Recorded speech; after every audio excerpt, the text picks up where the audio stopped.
회원 여러분 안녕하세요. 골든클럽 세계금융연구원 원장 정기준입니다. 반갑습니다. 자, 지난주에 이어서 오늘도 투자 전략과 추천주 말씀드리겠습니다. 투자 전략이 과거에 글로 올리던 투자 전략하고는 많이 달라지고 있죠. 시황 위주가 아니고 실제 여러분들이 투자하는 데 있어서 팁, 그러니까 노하우에 대해서 어떤 교육적인 차원에서 계속해서 시장을 중심으로 해서 설명을 드리고 있어요. 자, 오늘도 그런 차원으로 이어가는 게 좋을 것 같습니다. 현재 여러분들 보고 계시는 차트는 원달러 환율 차트입니다. 우리가 주식을 하면서 국내 주식 투자를 하면서 해외 주식 투자, 국내에서 해외 주식 투자를 하더라도 마찬가지죠. 반드시 우리가 주의 깊게 보고 할 부분이 이 환율 부분입니다. 특히 원달러 환율. 원달러 환율이 중요한 이유, 원은 국내의 경제 상황을 대변할 수 있는 거라면 달러는 미국을 중심으로 한 전 세계의 평균적인 경제 상황을 대변할 수 있다. 특히 미국이지만 이게 왜 중요하냐 하면은 만약에 이제 과거 폐쇄적인 주식시장이라고 쳐보자고요. 개방이 되어 있지 않는, 그러니까 외국인이 쉽게 접근하기 어려운 형태의 국내 주식시장이라고 가정을 하고, 또 과거처럼 국내 자본이 외국의 주식을 투자하는 데 있어서 제한이 많이 되어져 있는, 꼭 주식이 아니더라도 해외 투자에 있어서 걸림돌이 많았던 과거라고 친다면, 실제로 국내 주식 투자를 하는 데 있어서 환율이 중요한 건 없어요. 그닥 중요하진 않아요.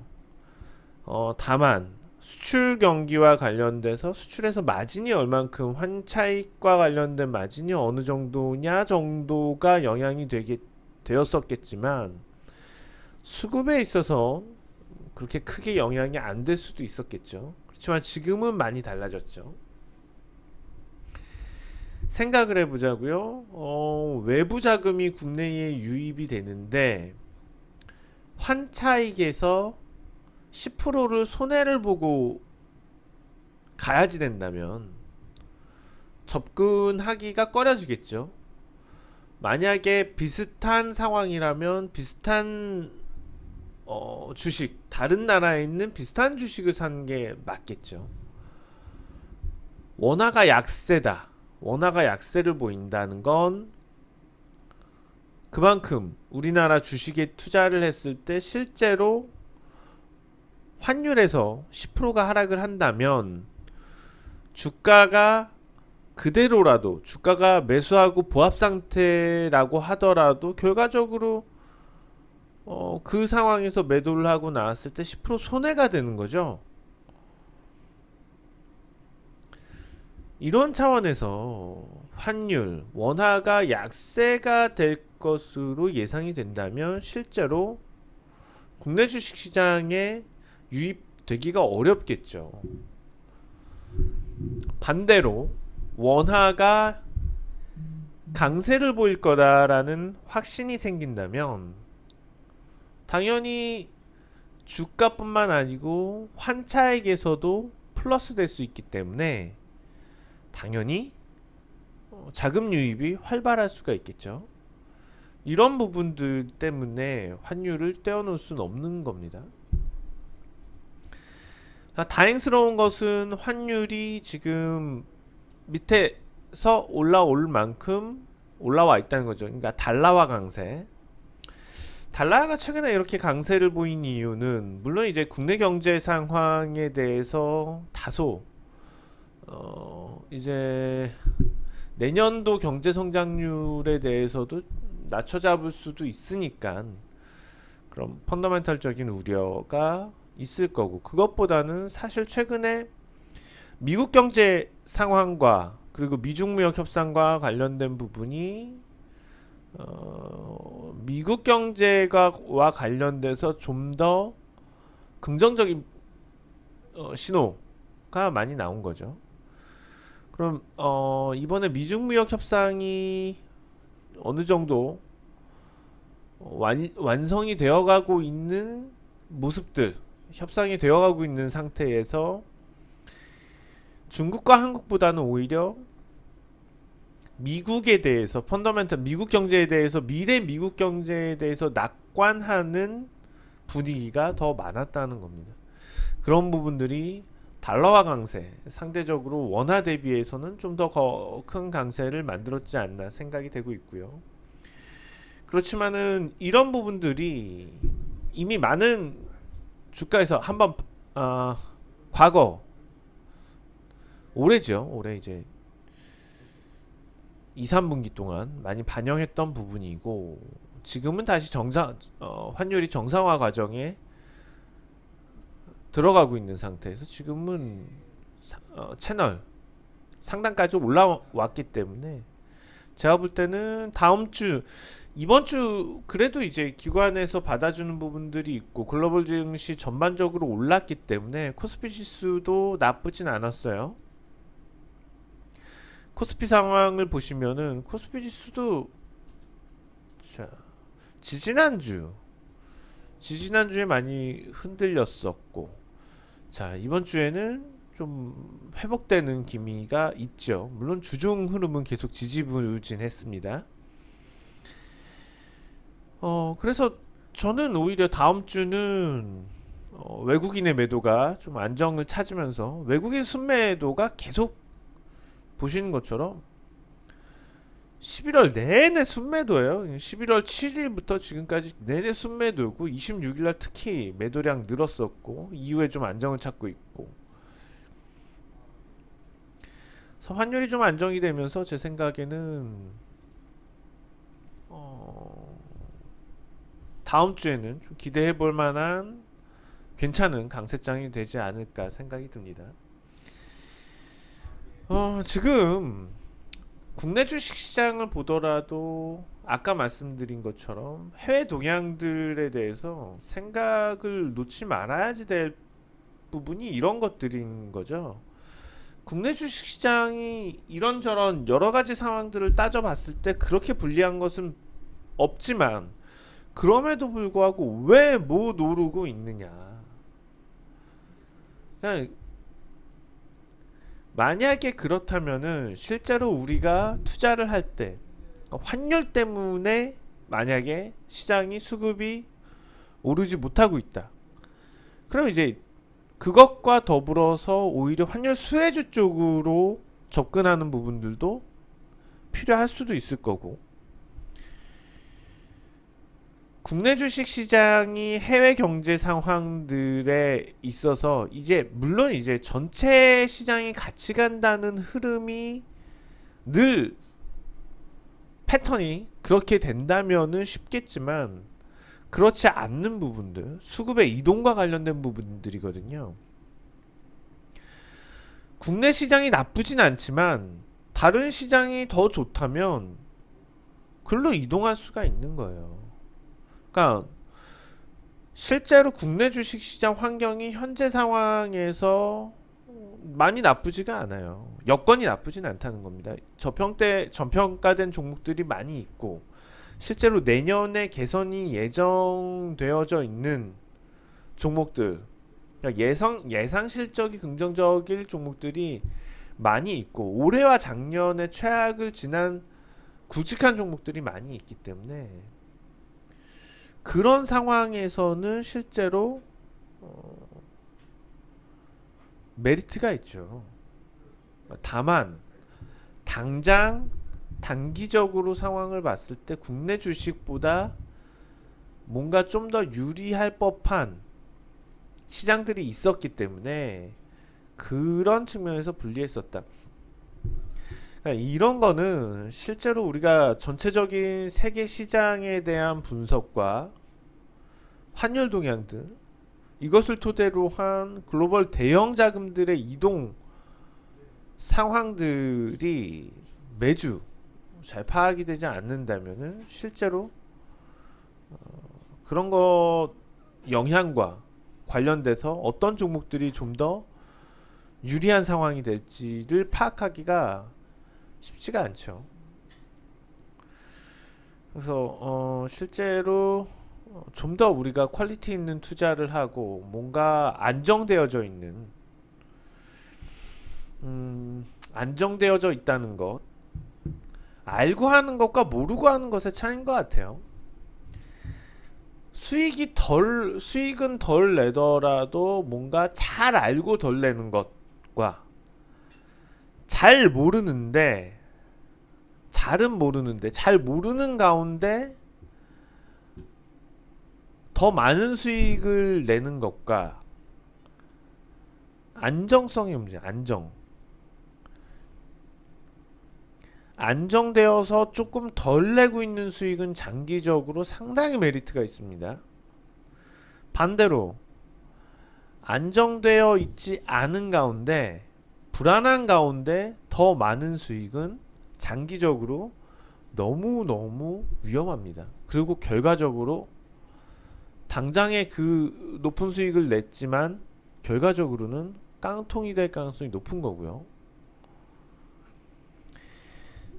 알고 해야지 된다는 부분 차원에서 해외 경제 상황들이며 그것을 토대로 돌아가는 흐름들을 알고 있다는 것, 그것을 알고 있다면 실제로 국내 주식시장에 대해서도 뭔가 더 알고 투자를 하고 있을 가능성이 높고, 그런 것들에 대해서 다 알면서 종목 선정을 하고 매수 매도 타이밍들을 잡아가고 있다는 것은 우리가 시장에서 어떤 대응을 하기도 모르는 상태에서 자기가 보유하고 있는 종목이 어떻게 움직일 때 대응하기가 쉽겠느냐, 알고 있는 상태에서 자기가 보유하는 종목들이 어떻게 움직일 때 대응하기가 쉽겠느냐. 당연히 알고 있을 때 대응하기가 쉽겠죠.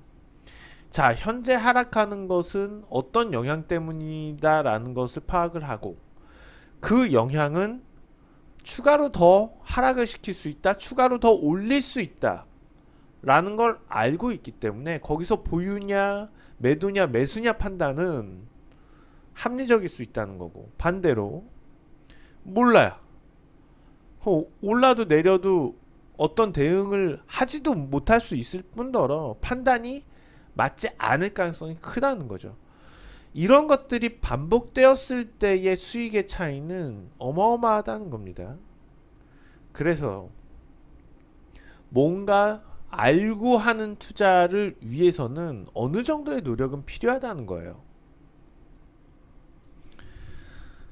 정리를 하자면 실력으로 얻는 수익이냐, 약간 요행적으로 운에 의해서 얻어진 수익이냐를 본인이 잘 계산을 하면서 투자를 해야지 됩니다.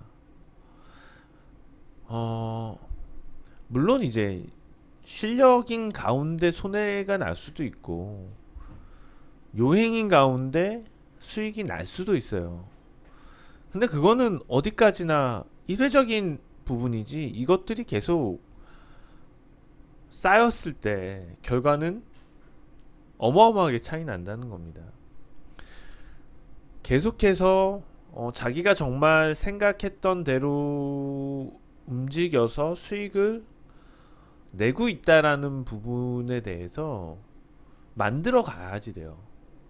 그리고 과감하게 이거는 내가 요행적으로 얻었다는 것에 대해서 기분만 좋아해야지 돼요. 실질적으로는 그렇게 했더니 수익이 나더라로 가버리면 안 돼요. 그러니까 이렇게 했더니 수익으로 나더라는 그때 그 경우에만 통했다는 거지, 다른 경우에 가서 그렇게 했을 경우에는 수익이 안 날 수 있다는 겁니다. 그러니까 단순하게 얻어지는 수익에 대해서 고마워할 필요는 없다는 겁니다. 나중에 그것은 더 큰 빚으로 돌아와요. 자, 아무리 우리가 어떤 정보를 가지고 수익을 내는 구조라고 하더라도 정보를 얻어서 어느 정도 투자자 본인이 그것을 담을 수 있는 약간의 그릇이라도 안 되어 있다면 정말 결과로서 좋게 되기는 어려울 수도 있다는 겁니다. 최소한도 우리가 증권 경제, 해외 증시와 관련된 뉴스들은 좀 공부하듯이 재미까지 느끼면서 보면 더 좋겠지만, 그게 어렵다면 그냥 공부하듯이라도 좀 보고, 이런 것들 경제 상황들에 대해서 투자와 관련된, 특히 국내뿐만 아니고 해외까지 이런 것들에 대해서는 꼼꼼하게 좀 찾아서 시간이 있을 때 좀 취미하듯이 그런 노력들은 필요하다는 겁니다. 자, 오늘 환율부터 해서 실제로 투자의 어떤 노하우 팁까지는 알려드렸는데, 사실 이런 부분들이 다 짧은 시간 동안에 아주 정확하게 전달을 드리고 교육이 되기는 어렵다고 생각을 합니다. 좀 아쉬운 부분이긴 한데, 어떤 컨텐츠를 좀 더 늘리더라도 제가 볼 때는 뭐 내년 정도에는 뭔가 교육이 될 수 있는 다른 컨텐츠도 저희 골든클럽에서 좀 열 생각을 하고 있습니다. 그래서 계속해서 투자 전략 많이 좀 청취 부탁드리고요. 제가 감기에 걸려가지고 제가 생각하는 것처럼 말이 부드럽게 잘 나오지는 않네요. 매끄럽게 나오지는 않네요. 제가 말씀드리는 부분들이 여러분들 머리와 마음에 잘 와 닿는지 모르겠습니다. 자, 추천주 MC넥스입니다. MC넥스는 카메라 모듈 업체예요. 최근 들어서 3D 모듈, 카메라 모듈, 어떻게 보면 자율주행 자동차하고는 엮일 수 있는 부분이 있지만은 아이템 자체는 그렇게 막 핫하진 않습니다. 그럼에도 불구하고 우리가 MC넥스에 대해서 주목해 볼 필요가 있다는 건 바로 성장을 하고 있는 부분들인데, 매출액 보시는 것처럼 작은 회사가 절대 아니죠. 매출이 올해 1조 3천억입니다. 이제 전년 동기 대비해서 2배 이상 뛰어넘고 있고, 이런 성장을 함에도 불구하고, 그럼에도 불구하고 현재 6배 정도 수준, 6, 7배 정도 수준의 PER입니다. 내년에는 더 낮아지고요. 저평가죠. 무서운 게 이겁니다. 자, 저평가 종목의 주가 흐름이 오르고 있다는 거예요. 저평가되어진 종목의 주가가 강세라면 이 종목은, 이런 종목들이 크게 갈 가능성이 높다는 겁니다. 자, 아직은 주가가 올랐어도 저평가라면은 탄력을 받을 수 있다는 거고, 제가 볼 때는 4만원, 내년에 4만원의 주가에서, 이게 뭐 고점이라는 얘기가 아니고 4만원 정도의 주가에서 베이스를 만들 수 있다, 베이스 캠프를 만들 수 있다고 저는 펀더멘탈적으로 분석이 되고 있어요. 그래서 단기적으로 좀 부담이 될 수 있죠. 이렇게 올라왔기 때문에. 그럼에도 불구하고 그거에 대해서 두려워하지 말고 접근해 볼 필요가 있는 종목이지 않을까.